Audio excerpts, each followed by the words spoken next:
This is the Detroit Sports Podcast Network. This week on the Wrestling Perspective Podcast, myself and Josh Mathews sat down for a one-on-one, but we're doing things a little bit different. I really enjoyed this interview. It was so fun.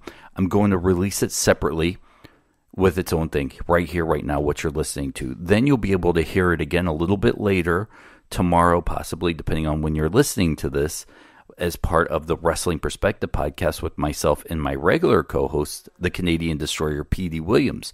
So sit back and enjoy this one-on-one interview with Josh Mathews. Remember, you can go to WrestlingPerspectivePodcast.com. You can get this, the Wrestling Perspective. You can get the commercial-free radio show, heard on over 100 radio markets. You can follow P.D. Williams at iPD Williams. You can follow me at Dennis77 Farrell. Guys, thank you so much for listening. Enjoy Josh Mathews and myself. All right, no P.D. Williams joining me for this interview, but it's the second time we've had Josh Mathews on. I'm really excited. Kind of a sit-down one-on-one. He's making lunch. I've already eaten. So we're going to talk some wrestling, a little bit about his career and what he's doing now. Josh, thank you. Dennis, what's up, buddy? How are you? I'm good, man. You know, here, I want to start this off with a question I've always wanted to ask you. And when we do interviews, we tend to stay away from guys past in different companies. But you've taken a Stone Cold Stunner and, you know, commentaried a WrestleMania. And I've always wanted to pick your brain about how nerve-wracking that was. You know, it was so quick that, you know, I didn't know about it till the day of, and we got things going, and I stood there with Steve, and I talked to him about it for a few minutes, and, you know, he said something like, you know, just go to your knees, and I said, are you okay with that? Just lean over, and he was like, yeah, man, like Chris Benoit used to take it that way. That's totally cool. And then, like, the next thing I knew, it was happening, and that was the end of it. So I just had to fanboy out for a second, because every time I see you backstage, I've always wanted to go, man, I want to ask Josh that, but I know how some guys are about talking about the past, but let's talk about now. Impact Wrestling, you've been there since 2014. You've seen a lot of regimes come and go. And from what I've been around, this has been one of the more wrestler-friendly regimes that's been in TNA/Impact.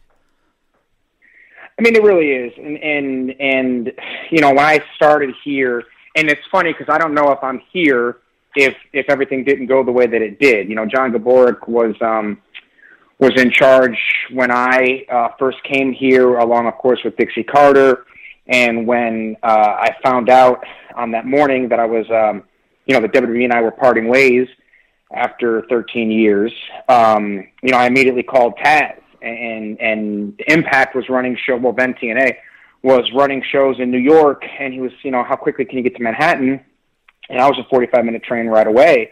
So, you know, I went down and basically, you know, losing one opportunity at WWE, you know, the other one opened up that day. It was literally an offer and a handshake agreement that day with Impact and with TNA. And then, you know, I had to sit out my 90 days, obviously. And from there, I moved to Nashville and got started in the office right away. So I don't know if without that regime in place at the time, if I'm still here, or, you know, even brought in if it were to happen today. So it's really such a weird path that it's been on. And, you know, I obviously didn't know Scott D'Amore or anybody like that when I came to TNA originally. And, you know, they're here, and I think through my hard work and efforts and all of that stuff, you know, I'm still here, which is great. You know, I think right now what you're doing is the best work of your career. Not saying anything else about your anywhere else you've done, but I've noticed with you and Don, you guys have this chemistry that I've not seen you have with anybody else, and you've had amazing co-hosts. But watching you with Don, I really have fallen in love with the Josh Mathews on commentary. Is that natural? Did you guys have to work on that kind of chemistry? No, and it's so funny. The first show we did was a pay-per-view, and, you know, we got Don, and he just said, imagine how good we'll be in 6 months. And, you know, from there, it's just sort of, you know, I think we both have similar personalities. You know, the hardest thing I always tell people when you work with a new partner is finding out, you know, when they're going to talk and when you're going to talk. Once you get that part kind of figured out, like the cadence of, you know, things they want to say, what they want to do, The rest, if you have chemistry, just sort of falls into place. And I think for Don and I, it's there. And knowing Don's position in the company, I always put that caveat on saying this. I haven't worked with anybody else that I've enjoyed as much as I do working with Don. And I truly mean that. If he were literally just my color colleague, color commentary colleague, easy for me to say, if that's the position we were all in, I would still feel that way about Don. Now, I've interviewed a million people, whether it's with ESPN or Fox Sports, doing all that stuff. And I notice when I interview people, I tend to try to take on the personality of the guy. If he's low-key, I keep the interview low-key. If he's high energy, you try to reel him in and go with the flow. Do you find yourself, whether it's next to Tazz or next to Don Callis, do you find yourself changing your personality to either fit or go with a Tazz or a Don Callis?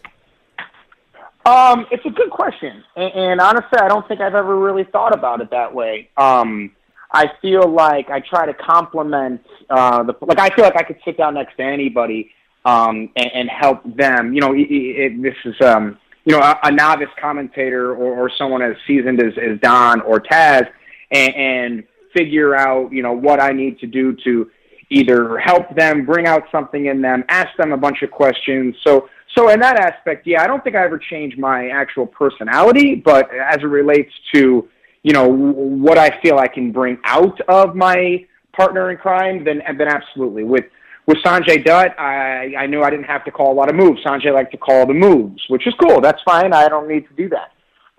With Don, it's a little more psychological, where I can ask him questions about where the athletes are feeling, how they're doing. I mean, Tazz was a former world champion, so with him it was break down holds, it was break down different things. So I try to bring out the best aspects of whoever I'm working with. When I talk to people, and I talk to a lot of fans, and your name comes up, a lot of times, and this will ultimately be a compliment, so go with me down this road. A lot of times they're like, Josh Mathews, I don't get it. And then I sit and tell them about everything I've seen.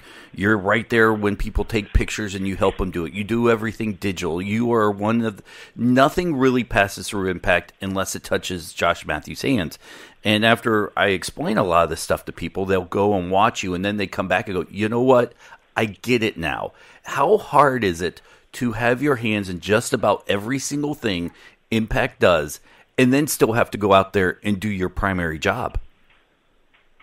Well, that part's actually not that bad because, I know these storylines, I know these characters, I eat, sleep, and breathe Impact Wrestling 24 hours a day. So that part's easy. Sitting down at the end of the night, Don and I always joke about this, that it's like the hard work's over. And now we can sit here, someone's going to bring us a couple sodas, and we're just going to talk about wrestling for a few hours. So that part's actually the easiest part.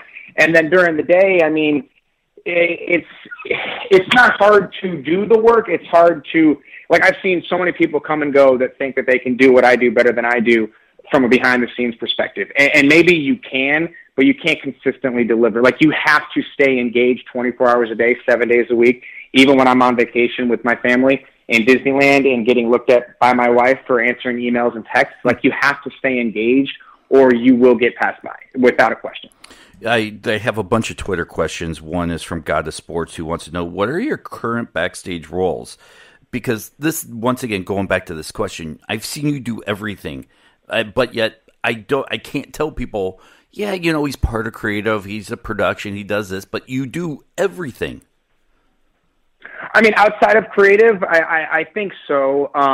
We have a lean team, and people have left, and it's been one of those deals where you just have to pick up the pieces. And the people that we do have around, they're the guys in Nashville. I mean, they work so hard, countless hours, longer hours than I work because they get started earlier and they have to shoot later than I do. So those guys are the heroes, really, that do so much. The guys on creative that work so hard too, and it's just, Do you have any interest in jumping into creative? My interest in creative, and I laugh because Scott tells me when I have some drinks in me, I want to be on creative, but when I'm not, I don't want to be on creative. I like having a hand in the our specials, our Twitch specials and our Impact Plus specials, and that's pretty much right now as far as I would like to go. with everything else that I need to be taken care of.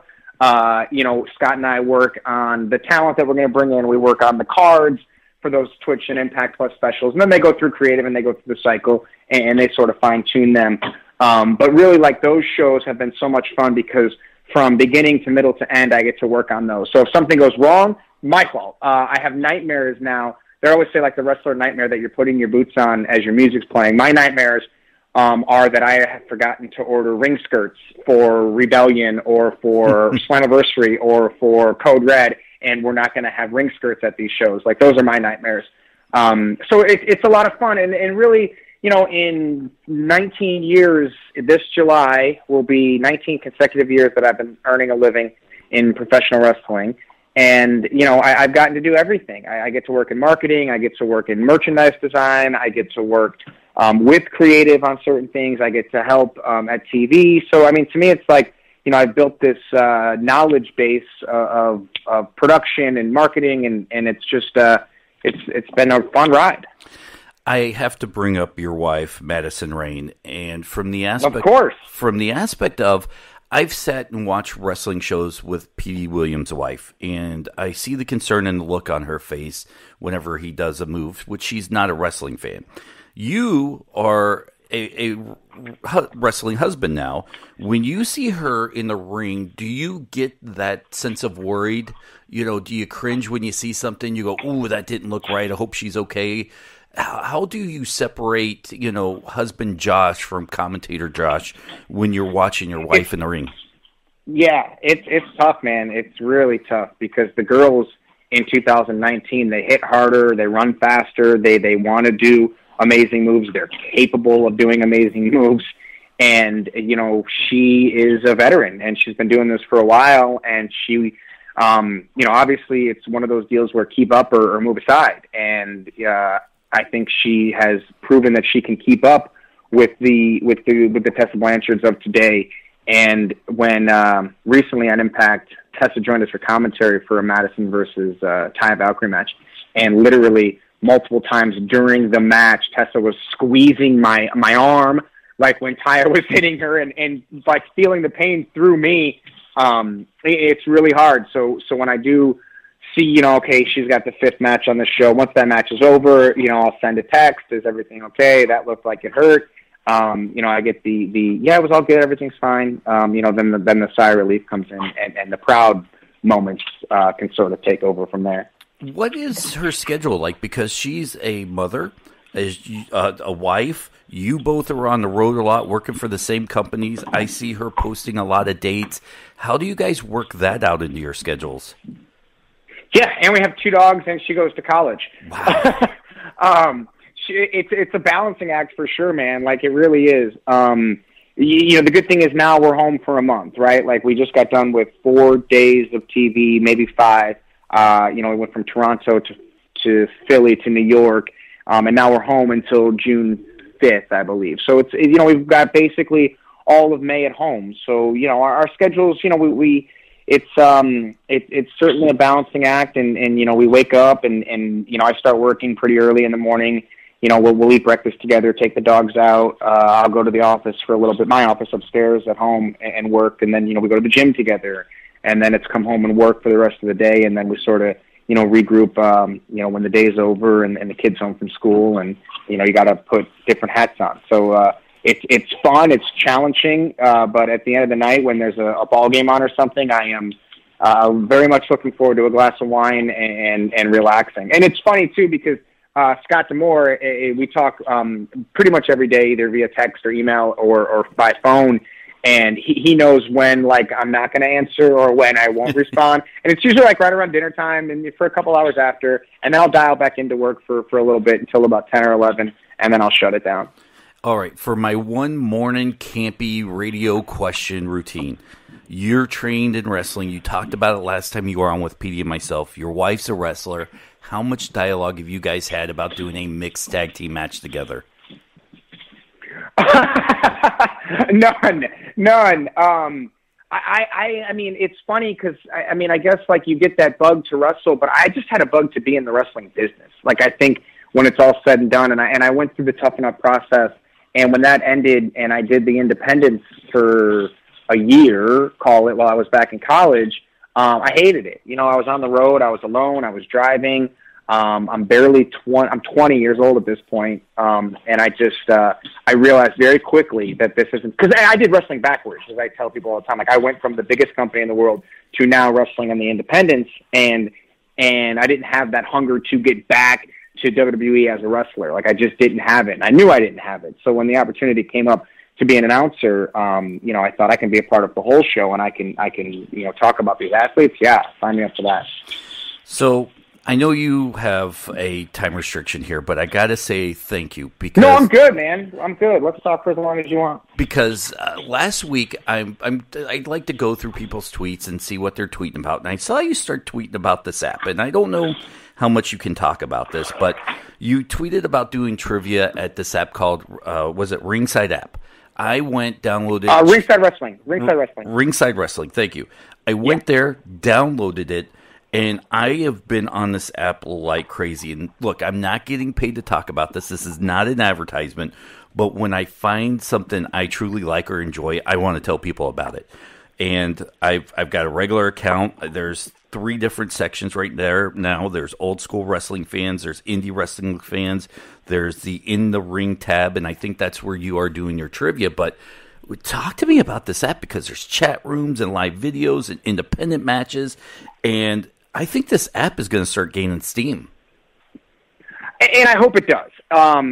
It's funny how this all started. The company, the parent company, is called Kiswe Mobile, and it's KISWE. And if you look up Kiswe Mobile, they're heavily involved in apps, applications. They work with the NBA, and fan engagement really is a big part of what they do. And they approached Impact, and just like I do with anybody that approaches us about doing stuff, you know, I took a first phone call and, you know, sort of talked to the guys behind the scenes, and I really liked what they were saying and what they were doing, but I couldn't give them really what they wanted because it was content driven, and our content obviously you know, goes all over the world, and these matches are a part of shows and things like that. So long story short, I couldn't give them the content they were looking for, but I wanted to help them because I liked them so much.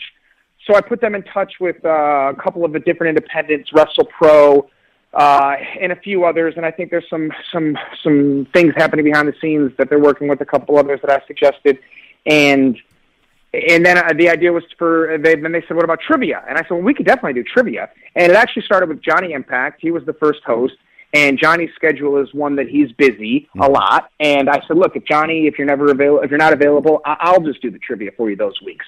And it ended up, I just took over the trivia completely from Johnny due to his schedule. And I have a lot of fun with it. It's every Thursday night at 7:30, and it's all free. You just have to download the Ringside Wrestling app in your app store, and you can play along. And there's, you know, points that you can win every week in the games and stuff. And there's a lot of other things happening there. And you can chat with wrestling fans. I mean, ultimately, this is going to be the destination for wrestling fans. And I wish those guys nothing but success. You know, I help out where I can, when I can. You know, my schedule is also, you know, kind of busy. And, you know, so I try to help them out as much as humanly possible. And I really hope that, you know, they're such a great group of people that I hope that they, you know, I've got my wife involved with them now for a little while as an influencer. So I just really hope that they succeed. Like right now on the app, I'm on the app, and it'll probably change depending on when people hear this show and it's uploaded. They're playing a Cody Rhodes versus Brian Cage match. You click on it, and there's a chat room where people are talking about that and other things, and you don't find that in many chats. You have to go to, like, Reddit, where you'll get ostracized for asking a stupid question. You go to this app, and it's smooth, and people are nice, and they want people there. Yeah, I mean, really, and that's what it ultimately is. And I think there's some things in the works that they're working on to make the fan engagement even better, including, like, you know, I suggested, like, what about uploading photos if I'm at a wrestling show? Like, can I upload photos to the chat? Can I do other things with videos? And I think all that stuff's kind of in development. So as long as, you know, wrestling fans are finding Ringside Wrestling, and that's why I'm glad we're talking about it a little bit here today, because I do think it's a place where fans can go and be a part of the community. Look, I'm not getting paid to say this. You're not getting paid to say this. So when we're talking about something this long on an interview, it has to be good, because not a lot of podcasts will talk about outside things for free. And that's true, too. And I've been asked by many people, like, are you getting paid for this? And it's like, well, no. But I have fun with it. Look, the trivia, I go downstairs in my basement. I have a green screen down there and a ring light, and I shoot it. It takes me about 7 minutes. They do everything behind the scenes. They edit it. They put it together. They put all those cool graphics to it. And I just have a fun place to go and kind of escape for a few minutes each week to talk about wrestling and wrestling trivia and play host. And at the end of the day, that's kind of my bread and butter as a host. So if I'm not updating ImpactWrestling.com, I get to go downstairs and have some fun and do some trivia. Last tweet we'll get to before I let you go. This one comes from Madison Rayne. Josh Mathews probably should talk about what a babe his wife is. I don't know who she is. I'm not following her, but apparently this Madison Rayne woman wants to hear about your wife more. I mean, what else is there to say that I haven't already said about her? She's, we just had a great Mother's Day weekend, relaxing, had a great dinner, taught the kid how to ride a bike, which was probably the best gift you could give to mom. And we saw the Pikachu detective movie, which was surprisingly entertaining for someone who's not a Pokemon person. Neither am I. I was forced to see it. My 10-year-old drugged me, and I had to go see it. Was okay, right? It was, you know what? It was better than I thought, because I grew up before. I'm 41, so I missed the whole Pokemon craze. Thank God. But I sat there and thoroughly enjoyed the graphics, the dialogue. I mean, from top to bottom, you don't have to be a Pokemon fan to know that movie. Yeah, it was funny. I will admit that I fell asleep towards the end a little bit there, but I woke up just as Ryan Reynolds emerged as a real human being, and dude, we have a great movie theater. Like, it's one of those lounge, you can recline the chair. Like, it's hard to not fall asleep in that theater. Where were those when we were kids, right? Oh my God, man! I used to go to movies every week when I was a kid, and they were horrible. Like, the seating was horrible, the lighting was horrible. Now you've got amazing sound, and when I lived in Nashville, I went to the IMAX a lot with Bob Ryder. We saw everything. We saw Jurassic World, so many movies in that IMAX. But this one, it's great. It's the lounger, and I fall asleep, and everyone's happy. And finally, before we wrap this up, what more innovative things can we see out of Impact Wrestling? You guys have. And I tell you, there was one, and it probably lasted about a month, where you made Impact feel like it was like Georgia Championship Wrestling on a Saturday night. It was really cool. You showed a lot of Impact talent at indie shows. I really enjoyed that. And then it was like you and Sanjay, or you and Don, I believe, behind a green screen introducing the shows, which I really enjoyed that feel for a wrap-up show. What else? Because Impact has evolved so much in such a short time, where you're hitting your stride. What do you hope to see next?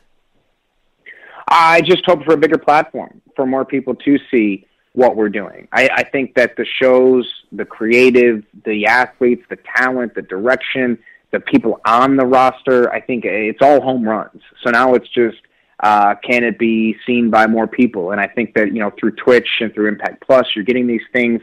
I thought that Code Red, selfishly, because I had a big hand in that show, but I thought Code Red was a great start to Impact Plus, which is, obviously we're talking about apps. You can download and subscribe to Impact Plus today. I think that's totally worth the price tag that's associated with that every month.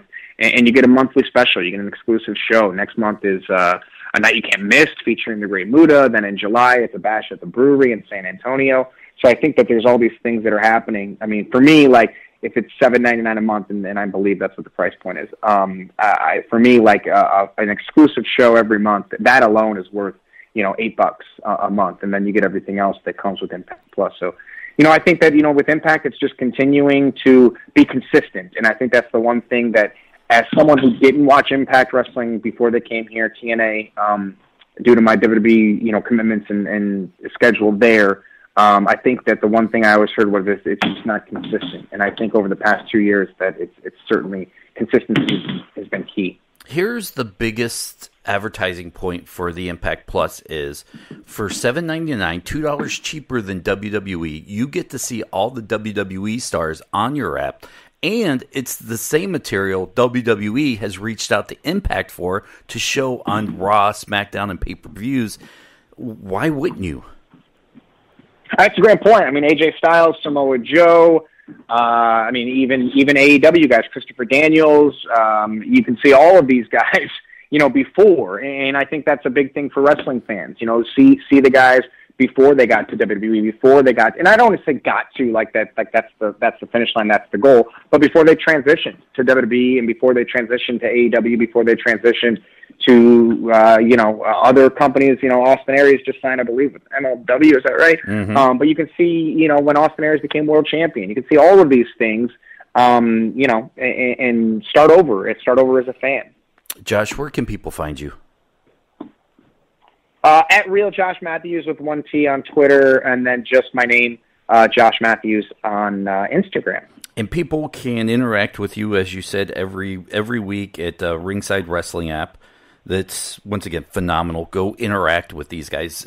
Not just you, but there are a whole host of guys funneling in here now to start their own content. You'll never know what wrestlers you'll see in the chat rooms. Go be a part of this, because I did, and I'm a fan, and I love it. I mean, that's the thing too, right?